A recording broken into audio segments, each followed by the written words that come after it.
I live in Prince William County, Virginia, which is, I believe, 20% Hispanic. You've read the numbers. This idea of a majority white population, I forget the year it's going to go away.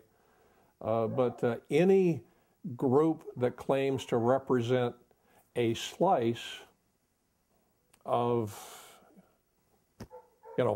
white America, number one, doesn't represent white America. And number two, doesn't represent America, because America isn't lily white anymore. We're a lot of lovely shades of brown.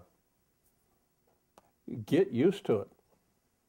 And build your government policy considering that. I am the product of a series of immigrants, married to my Japanese-American wife. By our very nature, we are as successful as we are because of all of those people that came here in the last 300 or 400 years. And I hope we keep doing that so we continue to be successful in getting new ideas. Countries evolve, and they're based upon an ethical component. And somehow that ethical component is in jeopardy or somehow missing in a large segment of our society, in my opinion.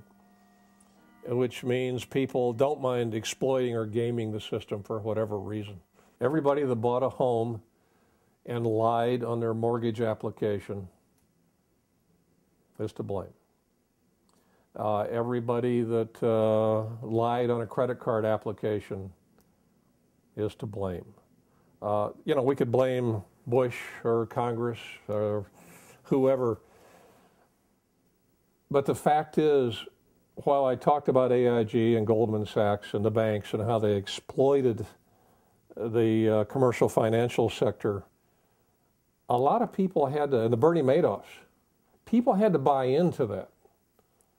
And we all bought into that. So if I were to assign blame, I'd assign blame to pretty much everybody who bought in to minor ethical compromises. We're all to blame. And the poor people that happened to be in charge at the time. That's just history and circumstance. I didn't live through the Great Depression. My parents did. And I'm under the impression that people came out of the Great Depression with a new respect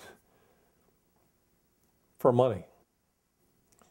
And I'm hoping that people come out of this financial collapse with that same respect. In the 5,000 years of recorded history, we've never had a moment like this. I mean, we are a democracy. We're a very frail democracy. And that in itself is an interesting experiment that I hope endures, because we all benefit from it. But we really don't know what it means to be a nation with as much depth as we have, particularly one country, China.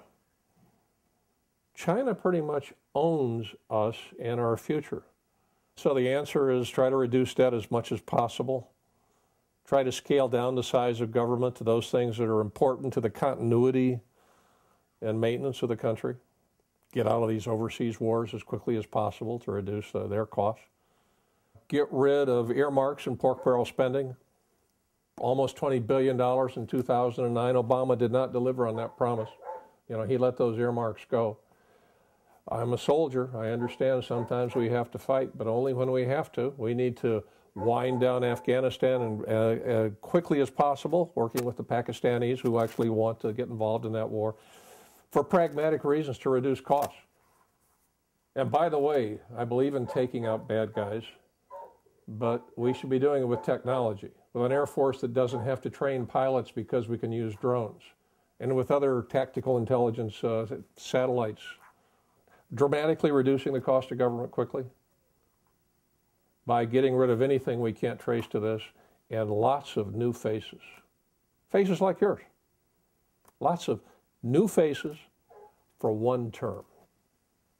I'd vote for anybody who signed it. Well, I won't say anybody. I would be inclined to vote for someone who said they would only serve for one term.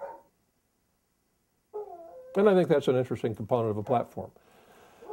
Our country was founded by citizens who believed in a citizen government, farmers who would go to Congress and then go back to the farm. Our president, Washington, was a farmer, really rich farmer, but a farmer. We ought to try to go back to that. One term, serve your country and go home.